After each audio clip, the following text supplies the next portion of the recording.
Translation: the 12th spiritual law of the universe. How often do you remind yourself that you won't live on this planet forever, no matter how hard you try? Some spiritual masters have taught that life would be a lot more meaningful if we were constantly conscious of our mortality.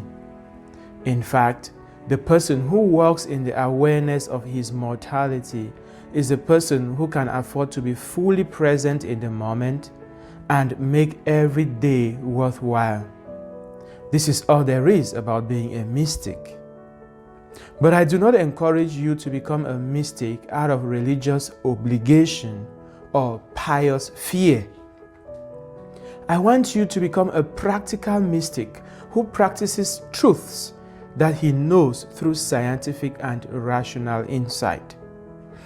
The spiritual laws of the universe that we have seen so far have made it clear to us that the observable reality we experience as space-time is merely a transient phenomenon within a transcendent infinity.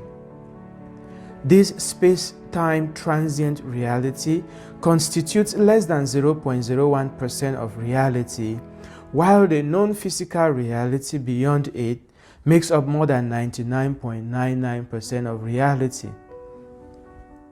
We have seen that this non-material aspect of reality, which physicists call space, is not an empty nothing, but a living presence that is intelligent, creative, harmonious, and ever-expanding. This is why we give it the name spirit. Imagine that you come to the shores of a lake, and your intention is to explore the lake and travel to the other side of the village. You take a boat and off you go. In that boat, you enjoy the ride, you play with the water, you even do some swimming and fishing, and eventually you dock your boat on the other shore and off you go.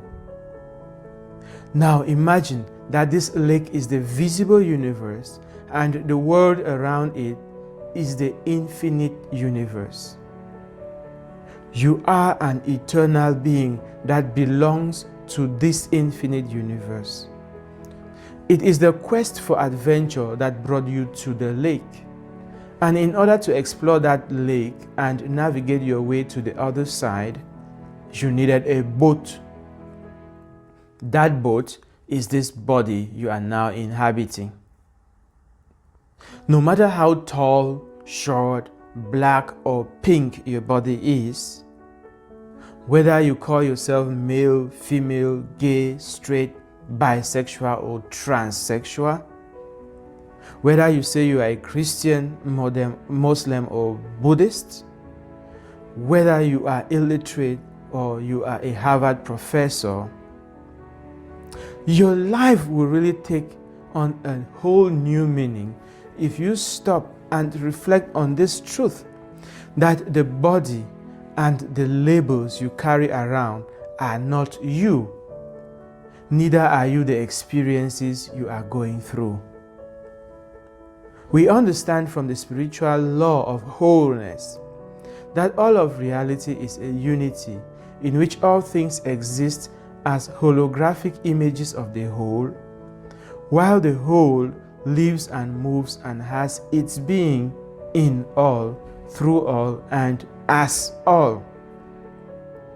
According to this premise, we see that it is impossible for you to die, since you are eternal life itself, having a transient human experience.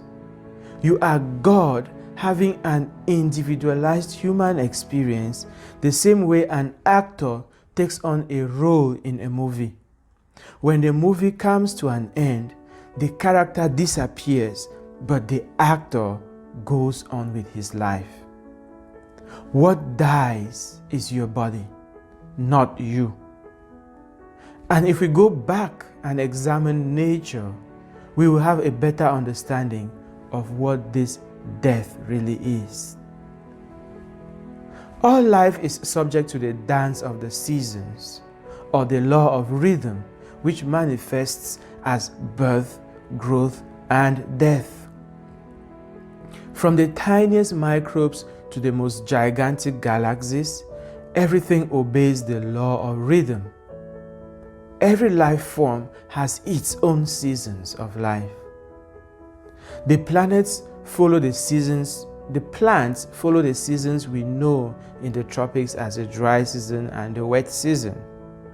But let us use the temperate seasons of summer, winter, spring, and fall for our illustration. Thus, spring season is a period when plant life springs into manifestation. The summer season is a period when the plant life that sprung forth during the spring is now in full blossom. Then comes the fall season, during which leaves wither, dry up, and fall, leaving the trees naked. But it is not only leaves that fall, it is seeds as well. In winter, all is dead, quiet, and buried in snow. When the next spring comes, new seeds germinate, while new leaves burst forth on the once naked trees. Here we see that death is not an end, but a recycling, rejuvenation, and multiplication period. In the spring, plants do not only resurrect into renewed versions of themselves, but also multiply themselves. Death is therefore a mechanism that has been programmed within creation to perpetuate the law of eternal life and increase. There is a law of correspondence that says that what holds true on one plane of existence holds true on all planes of existence. This law is an expression of the law of wholeness, which we saw as the first spiritual law of the universe. By proving that the universe exists in fractals, that is, ascending loops, physicists have re-echoed this law of correspondence. The law of correspondence has been further solidified by the quantum physicists with their theory of quantum entanglement and parallel universes. In other words, the geographical seasons are only a reflection of the seasons or rhythms that animate life at all levels of existence. The life of man, therefore, has its own seasons, which we may term incarnation, conscious awakening, manifestation, and translation. Incarnation is the birth of your natural, human, or physical self, which is the seed of your sublime self. Conscious awakening is the emergence of your sublime self out of your natural self, by which you become fully you. Manifestation is the blossoming of your full potential. Translation is the expiration of your body and your re-emergence into infinity as a realized being. When you exit your body, it is like a balloon that has burst to release the air that was trapped inside of it. The air that was previously trapped inside the balloon now becomes one again with the totality of the air in the atmosphere, within which it continues to expand indefinitely without losing its individuality. Your body is that balloon, and your soul is the air trapped within that balloon. Your soul is the eternal spirit that has become conditioned by the human identity and experiences of this physical plane. When you return to your source, you carry that identity or self-awareness with you. You leave your source as a pure spirit seeking adventure. You come into space-time and create that adventure through the aid of a body and a soul. Then you return into your source as an individualized spirit. You borrowed your body from your mother and father and downloaded your soul into it through social conditioning. We see that individualization is not an accident, but the very purpose or glory of life. It is the fulfillment of the infinite potentiality that life is at its source. Since you become an infinitely expanded version of yourself when you leave the body, it becomes easy to understand the concepts of heaven and hell. If you attain enlightenment and bliss in this life, when you leave the body and your soul merges back with the eternal oneness, you become an infinitely expanded version of enlightenment and bliss. This is the experience called heaven. If you are imprisoned in ignorance, bitterness, and selfishness in this life, when you leave the body and your soul merges back with the eternal oneness, you become an infinitely expanded version of ignorance, bitterness, and selfishness. But this state is in contrast with the pure essence of life, which is perpetually expanding love, wisdom, and benevolence. Thus, you find yourself trying to paddle your boat against the current of a fast-moving river. This struggle, this agony, is the state or experience known as hell. Here is an exercise for you. From time to time, bring your body into a relaxed state.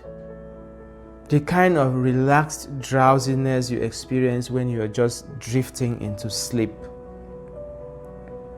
In this relaxed state, allow your awareness to exit your body and merge with infinity. With a little practice, you'll be able to do that with ease. From that expanded awareness, observe the quality of the soul you would carry into eternity were you to leave your body right now through the episode called death. Is it a sublime soul floating in bliss, or a conditioned soul burdened with cares? If the rest of your eternal experience will be the perpetual expansion of your current state, how ecstatic will your bliss be when expanded to infinity? Or otherwise, how excruciating will your burdens be when expanded to infinity? Now you know how to deliberately engineer your heaven or hell before you ever leave this earth. There is nothing to fear. You are in control if you choose to use your power. And yes, our greatest fear of death is usually entangled with our love for the people in our lives. But you realize that when you exit the body, you instead become more present with them, more present and alive through all of reality. And because you do not lose your identity or your individuality, you are capable of loving them and mediating divine energy into them.